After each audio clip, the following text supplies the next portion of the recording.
Ya. Baik. Semua sudah buka screen? Tolong ketua kelas di capture ya. Ini ketua kelasnya Muhammad Indar Abidin ya?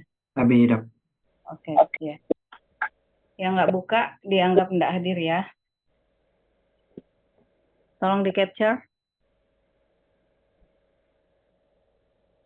Iya, jadi developmental care.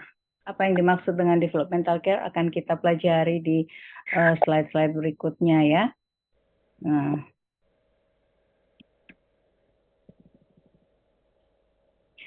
sekarang tolong perhatikan gambar ini ya. Perhatikan gambar ini dan saya ingin ada yang memberi komentar tentang gambar yang ada di sini. Nah, coba mungkin dimulai dari ketua kelas dulu. Komentarnya terhadap gambar depan slide ini. Apa yang Anda lihat?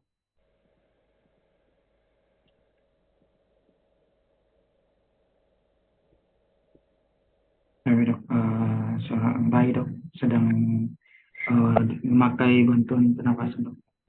Terus apa lagi? Hanya itu? Dan dibungkus untuk dihangatkan dok. Apa lagi? Coba yang lain lagi, yang lain. Yang lain coba. Ayo. Yang lain. Asmiranti, coba.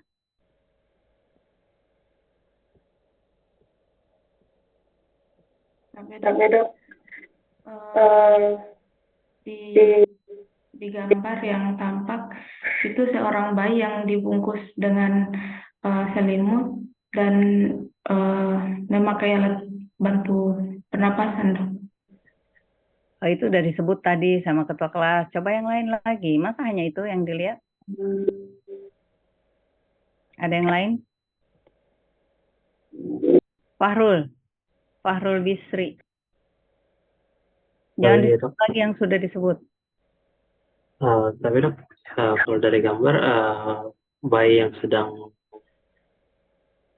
dirawat ataupun diberi alat-alat bantu pernapasan yang dibalut oleh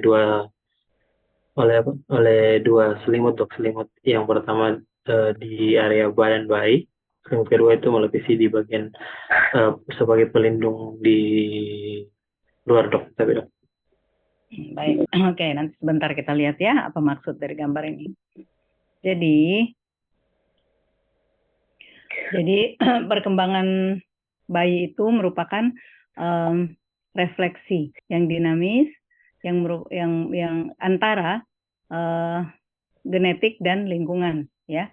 Jadi menunjukkan adanya hubungan yang dinamis antara genetik, faktor yang dibawa sejak lahir, dan lingkungan yang di mana dia berada, ya. Nah, di dalam uterus kita ketahui bahwa janin ini bergantung pada fisiologisnya ibu, ya, sistem fisiologis ibu untuk meregulasi sistemnya. Tetapi pada saat lahir, ya, hubungan antara ibu dan janin ini sudah terputus, ya, sehingga bayi yang baru lahir ini harus berdiri sendiri. Dan kebutuhan fisiologisnya itu juga sudah berbeda dibanding ketika dia di dalam rahim, ya. Jadi sudah baru ininya, kebutuhannya baru dan jalan yang harus dilalui itu berbeda. Jadi tidak bergantung lagi pada ibu, ya. Nah, tugas pertamanya adalah menstabilkan bioritme, balance atau keseimbangan bioritme di dalam tubuhnya dengan menstabilkan fungsi siklus tidur bangunnya, ya. Kemudian fungsi kardiorespirasi, kadar-kadar biokimiawi dalam darah, ya, kadar atau proses metabolik dan pola makan dan minum, ya. Nah, hal ini bisa difasilitasi atau memang harus difasilitasi oleh kontak dengan sekitar yang familiar bagi dia. Nah, jadi interaksi antara bayi ini dengan yang merawat itu bisa memfasilitasi, namun ternyata bisa juga merusak, ya, proses ini. Ya, kenapa demikian? Kita lihat pada slide berikut, ya. Nah, jadi Developmental care itu merupakan sekelompok intervensi yang didesain untuk memodifikasi suasana atau lingkungan perawatan neonatus dengan menggunakan beberapa strategi yang tujuannya adalah untuk mengurangi stres dan agitasi pada bayi, menghemat penggunaan energi sehingga menunjang pertumbuhan, mempercepat penyembuhan, ya, memfasilitasi kemampuan self-regulasi. Ya, kita ketahui bahwa self-regulasi ini sangat penting bagi manusia. Disinilah self-regulasi itu menentukan bagaimana seorang manusia itu bisa mengatasi segala stimulasi jelek yang ada pada dalam dirinya, ya, atau stresor yang ada dari lingkungan. Kalau self-regulationnya bagus, berarti dia mampu beradaptasi dengan lingkungan, ya. Nah, kemudian developmental care ini juga meningkatkan organisasi sistem saraf pusat. Selain itu, juga mengajarkan orang tua bagaimana menginterpretasikan perilaku bayinya serta membantu interaksi antara orang tua, bayi, dan perawat, ya, ketika dirawat di dalam perawatan. Nah, awalnya developmental care ini hanya ditujukan pada bayi prematur, ya, pada bayi prematur yang dirawat di ruang perawatan intensif ataupun di ruang perawatan yang bersifat special care, ya. Nah, tetapi kemudian berkembang juga dimanfaatkan untuk bayi-bayi aterem yang sakit, ya, yang juga dirawat di NICU. Ya. Nah, kenapa kita harus belajar tentang ini, ya? Kita ketahui bahwa sekarang dalam perawatan neonatus itu teknologinya semakin canggih, ya. Yang dulunya bayi 500 gram tidak bisa hidup, sekarang bisa. 400 gram pun bisa hidup di luar, ya. Jadi mortalitas nurun, survival rate atau kesintasannya itu meningkat, ya. Namun morbiditasnya tetap tinggi. Morbiditas apa? Nah, ternyata morbiditas itu nanti bisa terlihat dalam jangka pendek, tetapi juga pada saat jangka panjang, ya, long term outcome. Jadi ada outcome jangka panjangnya, dan ini disebut sebagai new morbidity, ya, morbiditas yang baru. Apa itu morbiditas yang baru?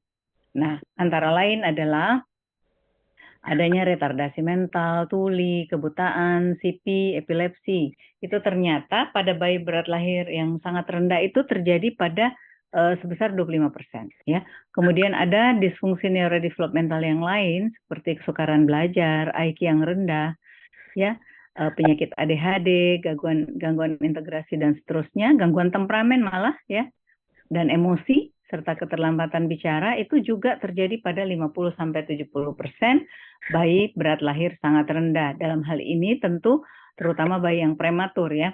Jadi penyakit-penyakit ini atau morbiditasnya ini selain karena kemungkinan prematuritasnya, ya, tetapi juga ternyata ada hal lain, ya, yang ikut memperberat penyakit ini, ya. Kemudian juga ditemukan bahwa karena ibu dan bayi ini terpisah selama dirawat, ya, terjadilah ada hubungannya dengan gangguan motorik, neuromotor, gangguan belajar dan tingkah laku sampai memasuki usia dewasa, ya. Kemudian risiko tinggi mengalami child abuse. Kenapa? Karena anak-anak ini biasanya kan hiperaktif, ya, sehingga caregiver-nya atau perawatnya mungkin merasa merasa capek atau menganggap anak ini nakal sehingga bisa saja dia dipukul, ya, gitu. Gangguan kontrol, gangguan hubungan interpersonal, ya. Jadi seperti itu long term outcome yang ditemukan pada bayi prematur. Nah, ya. Jadi morbiditas baru tersebut menyebabkan terjadi perubahan dalam fokus perawatan bayi prematur. Yang tadinya hanya menyelamatkan hidup, sekarang kualitasnya harus ditingkatkan. Kualitas hidupnya agar morbiditas yang tadi disebutkan itu tidak terjadi atau paling tidak diturunkan insidennya, ya, pada bayi prematur. Nah, ternyata morbiditas tersebut erat hubungannya dengan perkembangan otak, ya. Tentu perkembangan otak ini juga berkaitan dengan usia gestasi, ya, kondisi medis yang dialami bayi tersebut, dan ternyata juga lingkungan, ya, lingkungan bayi tersebut, baik lingkungan pada saat dia di dalam rahim maupun lingkungan di luar rahim, ya. Nah, di sini kita akan fokus pada lingkungan di luar rahim yang akan kita pelajari karena bayi ini untuk anak ya. Bayi ini kan setelah lahir baru kita lihat, baru kita pegang ya, baru kita rawat ya. Nah, kita lihat dulu ya, kita kembali pada pertumbuhan dan perkembangan otak. Kapan sih dimulainya? Ya, ternyata pada usia gestasi 10 minggu, multiplikasi sel itu sudah terjadi. Ya, migrasi sel sudah terjadi sedikit, kemudian angiogenesis atau metabolisme juga sudah mulai terjadi. Ya, namun semakin cepat pada usia gestasi 20-30 minggu serta postnatal. Ya, dan kita ketahui bahwa 1000 hari pertama merupakan golden period, ya, jadi periode emas dari perkembangan otak ini. Namun disebutkan bahwa perkembangan otak yang paling cepat di antara 2000 hari pertama itu adalah trimester 3, ya, 30 minggu, ya, sehingga ketika ya di sini terjadi mielinisasi, sinaptogenesis. Kita tahu bahwa sinaptogenesis ini sangat penting ya. Pembentukan sinap-sinaps ini sangat penting untuk organisasi sistem saraf pusat ya. Maturasinya juga di sini semua paling cepat di mulai usia gestasi 30 minggu ya, sampai postnatal ya, sampai umur 2 tahun. Tetapi yang tercepat adalah trimester ketiga kehamilan. Nah, jadi periode perkembangan otak yang pesat ini akan dialami oleh bayi yang lahir prematur ini di luar uterus. Artinya dia, kalau misalnya dia mengalami kondisi medis yang jelek, dia harus dirawat di NICU, maka perkembangan otak yang pesat ini dialami pada saat itu. Ya, perkembangan tidak akan terhenti. Perkembangan otak tidak akan berhenti ketika dia lahir. Dia akan berjalan terus kan. Namun lingkungan yang jadi migrasi sel, sinaptogenesis, mielinisasi, organisasi fungsi otak itu tetap berlangsung. Namun bisa terganggu. Kenapa? Karena akibat dari lingkungan NICU, lingkungan perawatan yang didapatkan, ya. Nah, di samping penyakitnya sendiri, ya. Jadi kalau misalnya dia sudah dari awalnya sudah mengalami gangguan otak, misalnya ya, pertumbuhan otak ya akan semakin jelek kalau lingkungan perawatannya juga tidak memperbaiki, ya, memperbaiki perkembangan tersebut. Nah, inilah yang menyebabkan timbulnya long term outcome tersebut tadi. Nah, mari kita lihat kenapa sih lingkungan intrauterin itu lebih bagus daripada ekstrauterin, ya. Jadi pada saat di dalam rahim, bayi-bayi ini mendapatkan input sensoris yang positif terhadap perkembangan otak ya. Mulai dari posisi dia ya, posisinya itu dia itu berada di dalam satu kantong ya, kantong bulat seperti sarang ya, kantong bulat sehingga menyebabkan fleksi. Ekstremitasnya fleksi, badannya fleksi, kakinya menumpu di dinding kantong amnion ya. Kemudian cahaya yang diterima itu cahaya yang redup. Suaranya tidak bising karena ada cairan amnion yang meredam suara-suara yang datang dari luar. Siklus tidurnya teratur, ya. Nah, ini tergantung dari siklus tidur ibu sebenarnya ya. Jadi dia mengikuti aktivitas ibu. Kemudian akses ke ibu itu tidak terbatas ya. Akses dalam bentuk somatosensoris ya.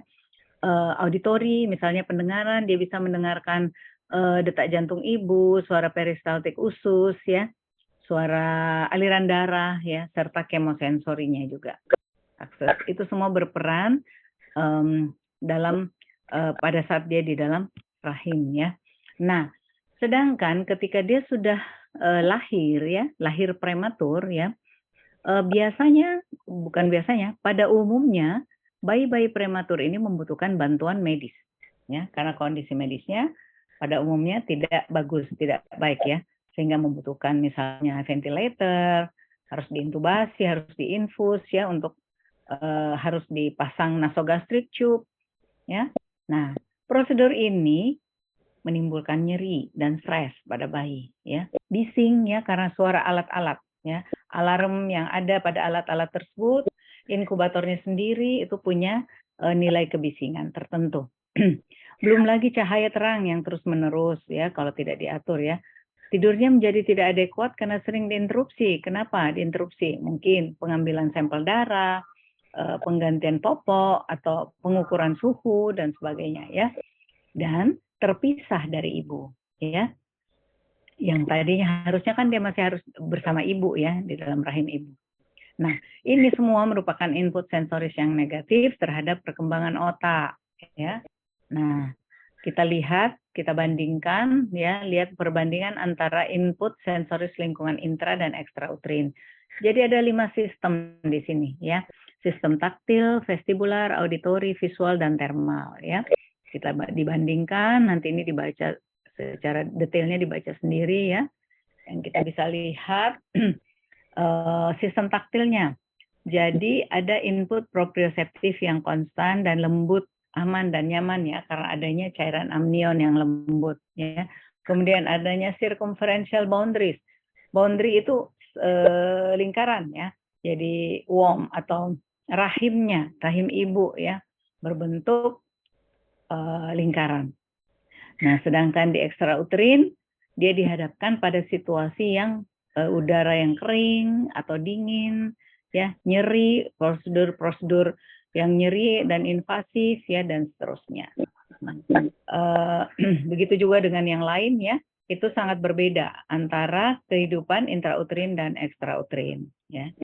Nanti detailnya dibaca sendiri. Nah, jadi konsep dari developmental care itu adalah untuk meminimalkan rangsangan yang dapat membuat bayi stres, ya, memperlakukan bayi secara individual dengan menilai respon fisiologis dan isyarat perilaku, atau disebut sebagai isyarat behavior, ya.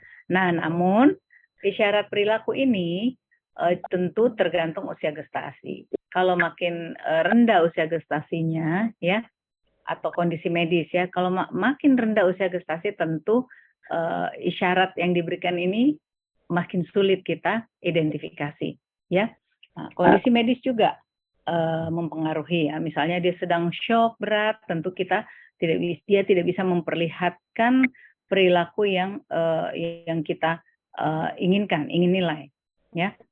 Nah, kemudian pada developmental care ini kita harus memperhatikan dan mencatat reaksi bayi terhadap setiap perlakuan yang diberikan. Jadi cue-based care. Jadi perlakuan yang diberikan atau perawatan yang diberikan itu berdasarkan dari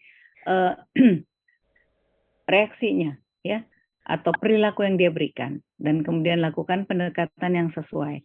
Nah, tentu ini di luar dari terapi medis yang harus diberikan ya. Karena kalau tindakan medis yang harus diberikan itu kan memang suatu keharusan ya untuk menyelamatkan nyawanya. Nah, kemudian yang paling penting adalah sertakan keluarga dalam perawatan. Nah, ini sekarang semuanya serba family centered care ya. Kenapa? Karena dengan menyertakan keluarga terutama ibu ya, diharapkan masih ada kontak antara bayi dan ibunya. Kemudian yang kedua, untuk mendukung psikologis dari ibu ya. Kita tahu bahwa hubungan ikatan batin antara ibu dan bayi itu sangat erat. Jadi kalau psikis ibunya stres, biasanya kebawa sampai bayinya ya. Nah, kemudian kita ingin membuat agar orang tua ini menurunkan stres pada orang tua juga ya, karena orang tua yang bayinya dirawat di NICU itu tentu saja akan mengalami stres juga ya, dan kadang-kadang sampai depresi ya. Dan jadi dengan menyertakan mereka dalam perawatan bayinya, stres itu akan berkurang. Itu sudah dibuktikan dari penelitian ya. Stresnya akan berkurang. Kemudian mengedukasi. Jadi dengan secara langsung ibunya ini, orang tuanya teredukasi dalam perawatan bayi. Jadi ini mengurangi readmisi, masuk kembali ke rumah sakit, karena ibunya pada saat keluar rumah sakit dia udah tahu apa yang harus dia lakukan pada bayi ya. Nah, jadi tidak panik lagi ya, dia sudah bisa menyentuh bayinya, sudah tahu apa yang harus dilakukan ya. Nah, kalau di luar negeri sana kita malah melihat ibunya ikut membantu ibu yang mengukur suhu bayinya ya, mengganti popok bayi, itu orang ibunya ya, jadi bukan perawat ya. Tentu pada saat bayinya sudah mulai stabil ya. Nah, ini contoh pintu. Saya foto ini pintu di Rumah Sakit Sophia, ya, Sophia Children's Hospital di Erasmus di Rotterdam. Mereka memang sudah welcoming ya, menulis selamat datang untuk orang tua bayi-bayi ini yang dirawat di NICU ya. Nah, jadi developmental care ini dibuat ya berdasarkan synactive theory. Maksudnya adalah synactive theory ini adalah maturasi yang simultan dan saling berkaitan antara 5 subsistem untuk perkembangan neurobehavior. Ya, jadi perkembangan neurobehavior ini sangat penting ya dalam hal organisasi perilaku atau behavioral organization. Ya, nah jadi berdasarkan bahwa dikatakan bahwa interaksi neonatus dan lingkungan itu berdasarkan sistem dari otonom, motorik, state, interaksi atau perhatian dan self-regulasi, ya, self-regulatory. Jadi inilah kelima sistem inilah kalau bagus matur secara simultan, ya, itu akan membentuk organisasi perilaku yang baik, ya. Jadi dia mampu mengcoping atau mengorganisir dirinya sendiri ketika menghadapi suatu stres, ya, suatu ancaman. Nah, di sini tentu ya kita harus mengetahui apa sih, bagaimana sih tanda-tanda stres itu pada bayi, ya? Apa yang bisa kita bagaimana cara mengidentifikasi atau mengetahui, oh bayi ini sedang stres. Ya. Jadi ada beberapa tanda stres yang diberikan oleh bayi ketika dirawat, ya. Ada 3 kelompok besar ya. Jadi adanya tanda-tanda adanya status yang disorganisasi atau diffuse ya. Misalnya mimiknya, kita lihat dari mimik ya, atau gerakan-gerakan yang frequent selama dia tidur, atau mata yang seperti mengapung ya. Pernah lihat penari Bali nggak? Ya, matanya melirik kiri kanan, terus kelihatan seperti mengapung, atau adanya pandangan yang persisten ke salah satu arah ya, biasanya ke atas ya. Kemudian adanya ekspresi panik atau hyper alert ya. Nah, atau adanya aktivitas yang tidak terkontrol atau tonus otot yang fluktuatif ya. Misalnya leher dan badannya membentuk suatu busur ya, membentuk busur, melengkung, atau ada gerakan-gerakan jerky ya. Ini agak-agak sulit kita bedakan dengan disorganized state ya. Kemudian adanya sitting on air ya, dia seperti duduk di udara. Kemudian fingers playing dengan salut seperti gini, sebentar ada gambar, dan atau ekstremitasnya yang lemah. Dan kemudian juga bisa kita lihat adanya instabilitas otonom atau fisiologis. Misalnya bayi yang sebenarnya sudah stabil napasnya ya, kok tiba-tiba dia mengalami periodic breathing atau apnoe ya, atau tachypnea, takikardi, atau kulitnya kayak kelihatan belang-belang, hiccups, cegukan ya, atau terdengar suara merintih atau tremor. Nah, ini adalah gambar yang mungkin lebih mudah dimengerti ya. Nih, kalau bayi-bayi yang gambar-gambar ini menunjukkan bayi yang sedang tenang ya, tenang, tidak stres ya. Biasanya dia memasukkan tangannya di dalam mulut, melengkung ke dalam ya, meringkuk. Kemudian kalau jarinya kita pegang, masukkan ke tangannya, jari kita dipegang ya, dan seterusnya. Nah, ini menunjukkan seperti yang disebut tadi, adanya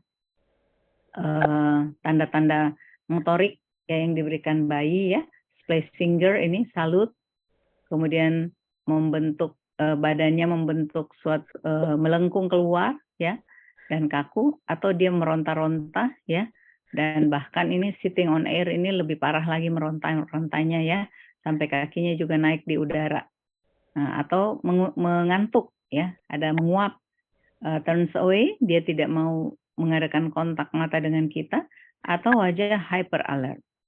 atau menangis, heart rate-nya bervariasi ya, naik turun, kadang-kadang takikardi, kadang-kadang bradikardi, atau desaturasi oksigen, perubahan kulit, dan seterusnya. Nah, ini dia ya. Ini bayi-bayi yang kaget, menangis, misplaced finger, walaupun dia udah skin to skin contact, mungkin ada sesuatu yang menyebabkan dia tidak nyaman sehingga dia mengangkat tangannya ya. Nah, ini bayi-bayi yang kalem, yang tenang ya, biasanya dia tersenyum atau terlihat wajahnya rileks ya. Biasanya dia cooling atau bubbling ya, gitu ya, smiling, membuat kontak mata dan seterusnya ya. Nah, sekarang kalau kita udah tahu bahwa bayi itu bisa stres, bayi itu menunjukkan stres, kita harus tahu untuk mengatasi stres pada bayi, berarti kita harus tahu apa sih yang menyebabkan stres pada bayi ya, dan bagaimana strategi intervensinya. Nah, jadi penyebab stres atau sumber stres itu bisa berasal dari lingkungan yang makro maupun mikro. Yang makro misalnya pencahayaan, suara, bau, dan aktivitas ya. Sedangkan mikro adalah posisi. Jadi bagaimana kita memposisikan bayi, containment atau perlindungan yang diberikan ke bayi, handling, bagaimana kita menangani bayi, dan bagaimana kita menyentuh bayi, taktil dan kinestetik ya. Nah, pencahayaan. Pencahayaan ini mengatur pola sirkadian, ritme sirkadian ya, pola tidur bangun. Nah, tadi kita sudah belajar bahwa dalam rahim cahaya yang diterima bayi itu cenderung gelap ya, redup, dan diatur oleh siklus tidur bangun ibu. Sedangkan ketika dia sudah lahir, cahaya cenderung diberikan terus-menerus, terang. Ya, kalau kita belum tahu nih developmental care ya, ruangan perawatan neonatusnya terang benderang karena kita menganggap bahwa kita harus mengawasi bayi ini, jadi cahaya harus terang ya. Nah, ternyata ini menyebabkan siklus tidur bangunnya terganggu. Pada akhirnya, padahal sekresi tertinggi dari growth hormone itu didapatkan ketika tidur REM, rapid eye movement ya, atau tidur dalam. Dan disinilah terjadi maturasi neuronal, terutama di malam hari ya. Nah, jadi kalau dia sering terganggu, terbangun, waktu tidurnya kurang, tentu tumbuh kembangnya akan terganggu. Ya. Jadi, bagaimana strategi intervensinya? Tentu hindari cahaya langsung, kecuali untuk prosedur. Ya, misalnya untuk prosedur fototerapi, atau kita mau melakukan infus, jadi cahaya itu hanya kita tujukan pada area yang akan kita infus. Ya. Nah, pencahayaan di ruangan itu harus seimbang. Jadi ada cahaya alami dari jendela, ada cahaya remang-remang dan terang, ya. Nah, fasilitasi siklus siang malam dan tidur REM, ya. Fasilitasi siklus siang malam maksudnya gini, kita akan mengajarkan juga bayi untuk mengetahui waktu, ya. Jadi kalau pagi bisa kita buka semua gorden, buka ininya, buka penutup tempat tidur, penutup inkubator sehingga dia. Dan kita waktu itu kan memang pada saat pagi hari biasanya kita melakukan aktivitas yang lebih banyak ya dibanding siang atau malam. Tetapi kalau sudah jam tertentu kita harus menutup semuanya supaya bayinya bisa tidur. Ingat, bayi itu membutuhkan waktu tidur yang lebih lama dari orang dewasa ya. Nah, gunakan penutup mata saat melakukan prosedur misalnya ya. Nah, semuanya ini akan menghemat energi untuk bayi sehingga energinya itu bisa dipakai untuk bertumbuh dan berkembang ya. Nah, ini contohnya. Ini kalau pagi jendelanya dibuka semua nih di Erasmus ya, di Sophia Children's Hospital, dan pencahayaan yang terang hanya pada tempat perawat menulis atau menyiapkan obat ya. Nah, ini pada tahun 2010 di Rumah Sakit Wahidin, kita penutup inkubatornya masih menggunakan sarungnya bayi ya, kita belum punya. Ini masih salah ini penutupnya ya, belum betul. Yang betul adalah seperti ini. Jadi seluruh inkubator ya kacanya harus ditutup ya. Ataupun kalau dia memakai box di bagian atasnya di area mata itu juga dilindungi Pak, seperti pakai kelambu ya. Nah, ini adalah inkubator yang paling ideal untuk meredupkan cahaya yang masuk ya, tapi harganya juga lumayan ya. Ini ya, ini juga dilapisi oleh spons ya. yang bisa meredam suara yang masuk. Kemudian di bagian atas dilengkapi dengan sensor untuk kebisingan. Jadi kalau ruangannya ribut-ribut sedikit, dia akan merah, ya. Ini juga dilengkapi jendela untuk perawat mengintip ke dalam melihat kondisi pasien, dan tentu di luar ini ada monitor kondisi pasien, ya. Jadi perawat tidak selalu harus membuka pintu inkubator, ya. Kemudian ini juga bisa maksudnya bisa dinaik turunkan sesuai dengan kondisi yang diinginkan. Jadi kalau misalnya ibunya datang masih memakai brangkar seperti ini, ibunya tetap bisa menyentuh bayinya, ya, dengan mengubah posisi dari ketinggian dari inkubator ini. Nah, suara atau kebisingan ini juga menentukan pola tidur bangun, ya. Tadi kita sudah tahu bagaimana situasi di dalam rahim, kemudian di luar rahim. Suara bising itu bisa terdengar terus-menerus, baik dari alat-alat maupun dari personal yang ada di dalam situ, ya. Nah, hal ini selain menyebabkan stres, ya, bisa menyebabkan kehilangan pendengaran pada bayi, ya. Bayinya kalau stres bisa agitasi, berontak-berontak, menangis. Nah, hal ini bisa menyebabkan peningkatan tekanan intrakranial dan desaturasi oksigen. Jadi juga mengganggu stabilisasi dari atau kondisi medis dari bayi tersebut, kan. Kalau tekanan intrakranialnya meningkat, ya tentu bisa menyebabkan perdarahan otak, ya. Nah, desaturasi oksigen juga, hipoksia, ya. Ini juga menyebabkan siklus tidur bangunnya terganggu. Nah, pada akhirnya tumbuh kembang terganggu. Nah, bagaimana tingkat kebisingan dini, Cu? Coba kita lihat, ya. Kita lihat dulu yang sering-sering. Percakapan, ya, akibat dari bercakap-cakap yang biasa. Normal speaking voice yang di atas ini, 50-60 desibel. Kemudian alarm, telepon, radio, 58-85. Ini lihat sink on dan off. Sink itu adalah tempat cuci tangan, ya, yang kalau terbuat dari stainless steel. Itu ribut sekali, ya. Ventilator, inkubator, semuanya. Nah, sekarang sebenarnya berapa sih yang direkomendasikan untuk bayi? Lihat, ya. Kita lihat semua. Membuka inkubator saja 92. Meletakkan botol plastik, gelas plastik di atas inkubator juga menimbulkan kebisingan yang tinggi, ya. Nah, yang direkomendasikan adalah kurang dari 45 desibel oleh American Academy of Pediatrics, ya. Padahal tadi normal speaking voice, ya, berbicara secara normal saja sudah 50, ya. Nggak tahu kita ini, belum lagi kalau tergantung ya orang apa nih yang bicara, ya. Ke orang Sunda, orang Solo, dibanding dengan orang Medan dan Makassar, Jenek Ponto, nah, yang mana kira-kira yang tingkat kebisingannya lebih tinggi, ya. Nah, coba lihat. Yang direkomendasi kurang dari 45, ya. Jadi bagaimana mengintervensi strateginya? Fasilitasi quiet time setiap hari. Jadi nggak boleh ribut-ribut di NICU, ya. Jangan lakukan terima atau berbicara keras di dekat bayi. Jangan menimbulkan suara keras yang tiba-tiba. Benda-benda tidak boleh diletakkan, benda apapun tidak boleh diletakkan di atas inkubator, ya.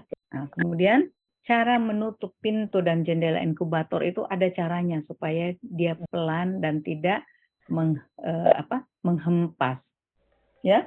Terus pelan-pelan, dan tidak boleh kita nyalakan radio atau tape, ya. Bahkan untuk HP itu tidak boleh, harus di silent. Nah, di beberapa tempat bahkan tidak boleh kita bawa HP masuk ke dalam NICU, ya, karena frekuensi dari HP itu juga bisa mengganggu alat-alat yang ada di dalam NICU. Misalnya alat seperti ventilator, ya, itu bisa mengganggu frekuensinya. Nah, kemudian bau, ya. Oh, ternyata bau juga, ya, bisa menyebabkan bayinya stres. Jadi bayi itu sudah bisa mendeteksi, membedakan, merespon, belajar, dan mengingat bau yang menyenangkan maupun yang tidak menyenangkan, ya. Bau yang tidak menyenangkan, misalnya alkohol, betadine, parfum, ya. Ini menyebabkan stimulasi olfaktorius yang bisa menyebabkan frekuensi napas tiba-tiba menurun, bahkan apnu dan takikardi, ya. Apa bau yang menyenangkan bagi bayi tersebut? Ternyata bau badan ibu atau bau ASI.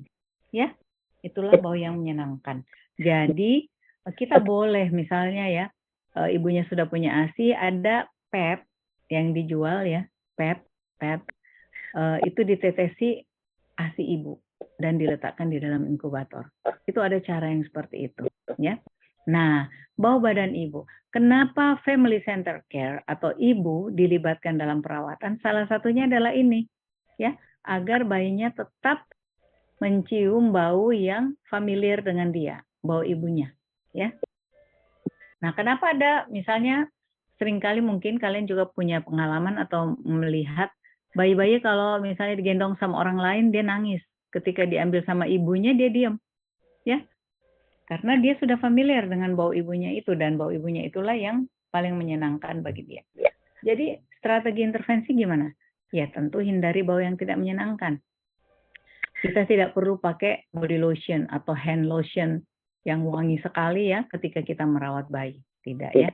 Nah terus bagaimana dengan hand sanitizer yang kita lakukan? Hand scrub. Itu kan ada alkoholnya.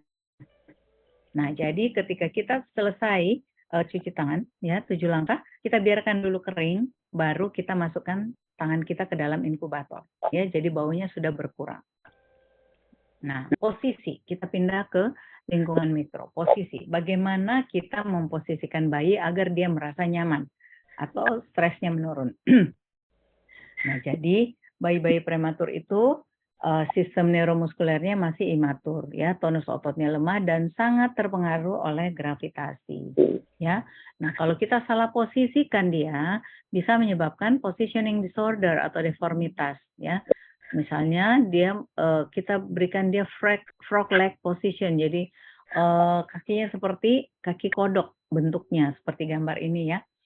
Kemudian ditelentang ya, jadi terjadi retraksi dan abduksi bahu, peningkatan ekstensi badan, ya, tumit dan kaki eksorotasi. Kalau ini dibiarkan dalam waktu yang lama, kita biarkan aja begitu selama perawatan. Perawatan bayi prematur biasanya lama ya, bisa sampai berbulan-bulan. Kalau dibiarkan seperti itu, maka bisa terjadi kesulitan gerak dan kontrol pada saat dia masa kanak-kanak ya. Dan juga asimetri kepala atau oksipital datar atau plagiosefali. Plagiosefali ini merupakan kondisi yang disertai dengan perkembangan otak yang tidak terlalu pertumbuhan otak yang tidak bagus ya. Nah, jadi bagaimana intervensinya? Lakukan positioning seperti di dalam rahim. Ya, posisikan bayi. Buat pembatas yang berbentuk lingkaran. Nah, gambar awal tadi nih yang biru, handuk biru ini dibikin lingkaran. Inilah yang disebut sebagai nest atau boundary ya, yang memberikan perasaan aman pada bayi ya, karena dia merasa seperti masih di dalam rahim. Ya. Disebut sebagai containment. Ya. Ini akan menghemat energi juga bagi dia, stresnya menurun sehingga energinya untuk mengatasi stres itu menjadi dialihkan untuk bertumbuh ya. Ya. Jadi positioningnya seperti ini ya. Bayi difleksikan di tengah, lengannya di tengah, kedua tangan dekat ke wajah atau mulut, panggul, dan lututnya juga fleksi. Kenapa? Ini menyebabkan self-regulatorinya meningkat dan energy saving. Nah, kenapa lengannya didekatkan ke wajah? Kita lihatin dalam rahim. Lengannya itu memang cenderung ke dekat wajah ya, didekatkan. Dan dia kadang-kadang mengisap jari. Itu kalau dia mengatasi rasa tidak nyamannya. Nah, kenapa harus demikian? Kenapa fleksi? Jadi begini. Tadi kita sudah ketahui bayi itu tonus ototnya masih lemah, ya. Kemudian cara dia mengatasi rasa cemasnya itu adalah memasukkan lengan ke dalam mulut atau mendekatkan lengan ke wajah. Nah, kalau kita posisikan bayi ini telentang atau supine dalam istilah kedokterannya, ya kita telentang dan lengannya begini, ya, seperti gambar yang pertama tadi, supine. Ketika dia mengalami rasa tidak nyaman, sebenarnya dia ingin mendekatkan lengannya ke wajah. Tapi energinya itu masih kurang sekali kekuatan ototnya lemah sekali sehingga dia nggak mampu. Dia berusaha tapi tidak bisa, itu menyebabkan stres. Stresnya jadi meningkat. Nah, sehingga kita harus memfasilitasi supaya dia mudah mendekatkan lengannya ke wajah. Jadi, dengan posisi fleksi, kontak antara wajah dengan lengan itu lebih mudah. Kita fasilitasikan begini. Ya, jadi ketika dia merasa tidak nyaman, dia udah di sini lengannya, ya. Tinggal mungkin dia memasukkan tangannya ke mulutnya atau jarinya ke mulut. Bisa dipahami nih? Bisa ya? Kenapa sih harus fleksi? Nah, dan juga kita meniru posisi di dalam rahim karena sebenarnya dia memang masih harus berada di dalam rahim, ya. Ini. Jadi, nah kemudian posisi yang kita berikan, yang pertama direkomendasikan adalah side lying, yaitu posisi menyamping, ya, di sisi kiri atau kanan bergantian, ya.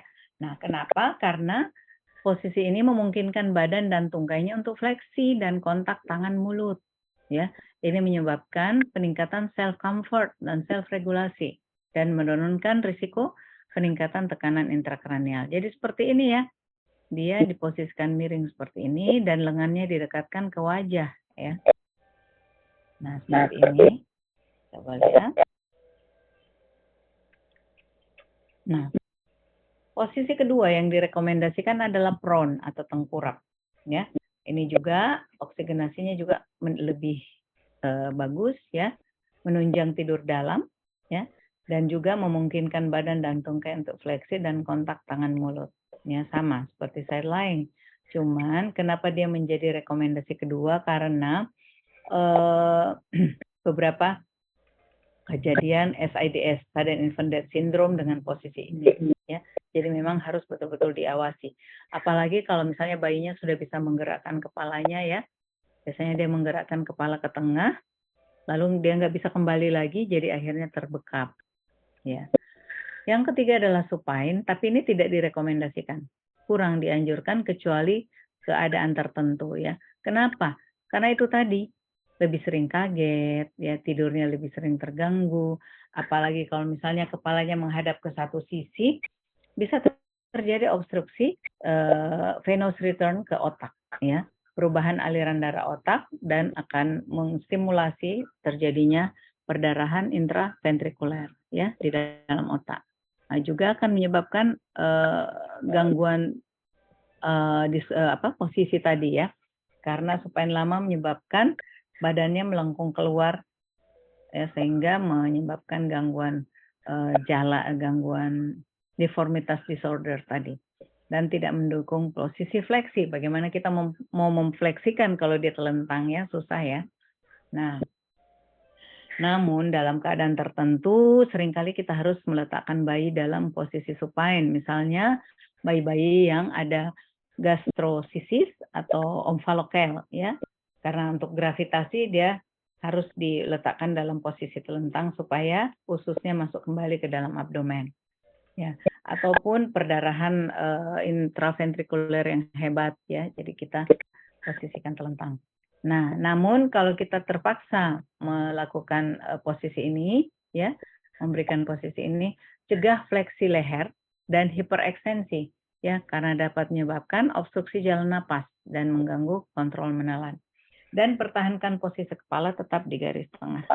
Nah, apapun posisinya dianjurkan kepala itu lebih tinggi daripada kaki, ya. Tinggikan bagian kepala, tungkai ditunjang dalam posisi fleksi dan endorotasi. Ukuran pampers tidak mengganggu posisi tungkai. Jadi ukuran pampers harus juga diperhatikan, ya. Nah, lalu bagaimana dengan aktivitas dan handling yang kita lakukan, ya? Ini mempengaruhi sistem taktil dan kinestetik, ya, aktivitas dan handling yang kita berikan pada bayi. Jadi sense of touch itu sudah berkembang sejak usia 7,5 minggu. Jadi walaupun prematur dia sudah bisa merasakan, ya, mempunyai sensitivitas taktil. Namun responnya berbeda-beda tergantung bagaimana ia ditangani, ya. Jadi kita nggak boleh kasar. Ya, human touch merupakan rangsangan taktil yang paling penting. Jadi bagaimana cara memegang bayi? Ya, pegang dia dengan lembut, ya. Pada saat prosedur rutin, ternyata bayi-bayi yang dirawat ini mengalami overstimulasi dan selalu diinterupsi ya. Dan hal ini menyebabkan bayi kekurangan waktu istirahat, kemudian dapat menyebabkan memperberat kondisi medis yang dialaminya. Misalnya hipoksia, apnu, frekuensi jantung dengan tekanan darahnya tidak stabil ya, akibat prosedur. Nah, jadi apa yang harus dilakukan? Nah, jadi setiap kita akan melakukan prosedur pada bayi, kita lihat dulu isyarat yang dia berikan. Ya, kalau tadi dia lagi flailing, disorganisasi ya, sitting on air ya, ditenangkan dulu. Jangan langsung tiba-tiba aja kita mau cari jarinya, mau suntik, mau infus ya. Kalau bayinya tidur, tanyakan apakah prosedur tersebut dapat ditunda. Tapi jangan nanya bayinya ya, bayinya tidak bisa menjawab. Lihat isyaratnya ya. Kalau bisa ditunda, tunda sampai dia bangun dulu ya. Bayinya jangan dibangunkan, bila harus bangunkan saat tidur ringan ya. Jadi bola matanya itu masih bergerak-gerak ya. Kemudian kita bisa berbicara dan mengelus bayi dengan lembut ya. Nah, penanganan atau sentuhan yang lembut tapi mantap akan memberikan rasa aman, mengurangi nyeri dan meningkatkan self-regulasi. Nah, jadi selama prosedur medik, terutama yang menimbulkan nyeri, apa yang harus kita lakukan? Berikan body containment atau perlindungan pada perlindungan ya, atau memberikan rasa keamanannya. Bisa dengan cara swaddling atau menyelimuti, memegang jari atau tangan bayi. Jadi menangani bayi itu sebaiknya 2 orang ya. 1 orang yang akan melakukan prosedur, 1 orang yang melakukan body containment ya. Jadi bayi itu walaupun misalnya dia stres, bayi itu kalau disentuh mau dicari-cari misalnya venanya, dia sudah mulai stres itu. Jadi harus ada orang yang menenangkan dia, ya. Nah, jadi bisa dengan memegang jari atau tangan bayi atau menempatkan lengan bayi pada posisi midline atau melakukan cupping atau facilitated tucking ya di kepala dan bokong, ya. Atau kita berikan non-nutritive sucking dalam bentuk empeng ya, pacifier. Ini terutama untuk yang kalau ingin melakukan tindakan invasif ya. Atau medikasi. Kalau dia begitu gelisah ya, kita bisa berikan sukrosa, analgetik atau sedatif bahkan ya. Jadi misalnya untuk intubasi endotracheal itu biasanya kita berikan sedatif juga. Nah, ini yang disebut cupping ya, body containment dalam bentuk cupping kepala dan bokong. Ini juga gambar-gambarnya ya, memberikan empeng, memegang jari atau tangan bayi. Nah, satu prosedur atau metode yang bagus sekali adalah kangaroo care ya, atau skin to skin contact. Jadi ini bisa dilakukan untuk menenangkan bayi ya. Ini bermanfaat baik untuk ibu dan bahkan untuk malah untuk bayinya sendiri. Bisa ibu, bisa ayah ya melakukan kangaroo care. Nah, untuk bayi ini bisa juga mengurangi stres, meningkatkan self-regulasi dan memfasilitasi pertumbuhan dan maturasi. Jadi walaupun bayinya mendapatkan dukungan respirasi seperti alat ini seperti ini, bisa dilakukan skin to skin contact ya, baik dari ibu maupun ayah ya. Nih. Jadi sambil melakukan posisi kanguru ya, bayi itu bisa dilakukan beberapa prosedur ya. Misalnya prosedur pemberian injeksi dan sebagainya. Ini kalau kita mau membuat nest ya, tetapi kalau tidak bisa membuat ini, itu kita bisa buat dari handuk ya. Handuk itu bisa kita gulung ya, secara dari sudut ke sudut sehingga membentuk satu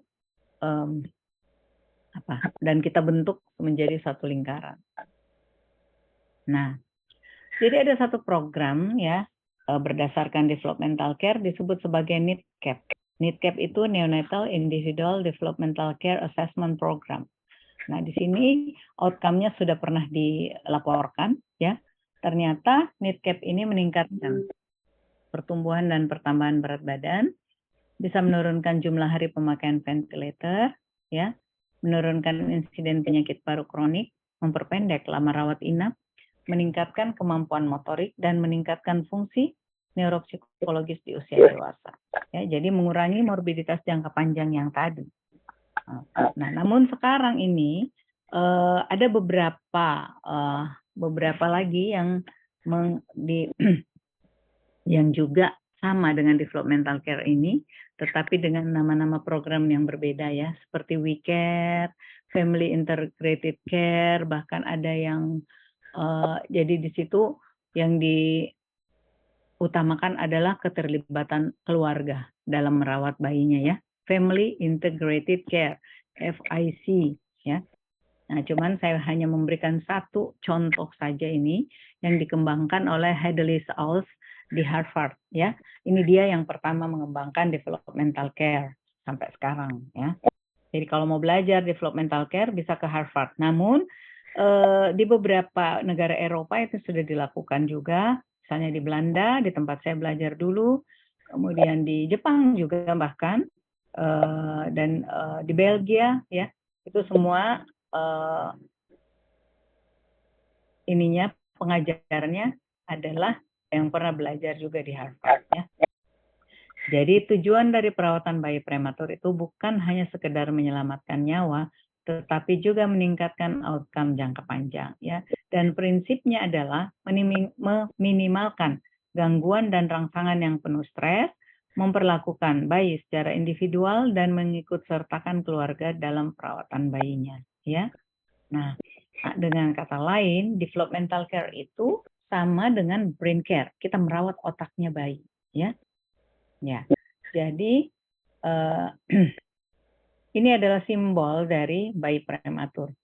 Ya, dia disimbolkan seperti seekor siput, ya, yang vulnerable, ringkih, ya, dan harus dilakukan pendekatan dengan gentle, ya, dengan halus, karena dia cenderung menarik diri, ya, menyukai silency, ya, keheningan dan kegelapan, tapi bukan vampir ya. Darkness maksudnya remang-remang di dalam sarangnya ya. Jadi kemudian proses mengimplementasi NIDCAP ini juga membutuhkan ketelatenan karena bayi ini berkembang, perkembangannya itu lambat ya. Kecepatannya itu mirip dengan siput ya. Mirip siput, lambat ya. Namun harus dilakukan ya. Jadi ini adalah keluarga Brugmans yang bersedia difoto untuk kalian semua ya, untuk mahasiswa-mahasiswa kedokteran yang yang belajar tentang developmental care. Jadi ini bayinya sedang bayi kembar ya, dilakukan skin to skin contact oleh ayahnya ya. Di sana ayah-ayah itu rajin kangaroo care begini ya. Ya, terima kasih. Saya kira itu untuk developmental care. Pertanyaannya boleh diberikan sekarang atau sebentar ya. Kita kuliah saja dulu. Nanti terakhir kalau ada waktu baru kita isi dengan pertanyaan dan diskusi. Nah, ini adalah situasi di NICU Rumah Sakit Wahidin ya. Ini adalah koas-koas ya. Nanti kalian koasnya di mana ya? Kosapnya di mana? Rumah sakit mana ya? Di Rumah Sakit Syekh Yusuf. Syekh Yusuf Goa. Saya nggak tahu, saya belum pernah melihat suasana di Syekh Yusuf seperti apa NICU-nya ya. Tapi seperti inilah di level 3 Rumah Sakit Wahidin. Jadi kita udah pakai penutup inkubator ya. Ya baik. Saya stop share dulu untuk yang ini dan kita beralih ke judul yang kedua yaitu waktu saya sampai jam 12 ya. Tapi dok. Kan share yang satu lagi yaitu bayi berat lahir.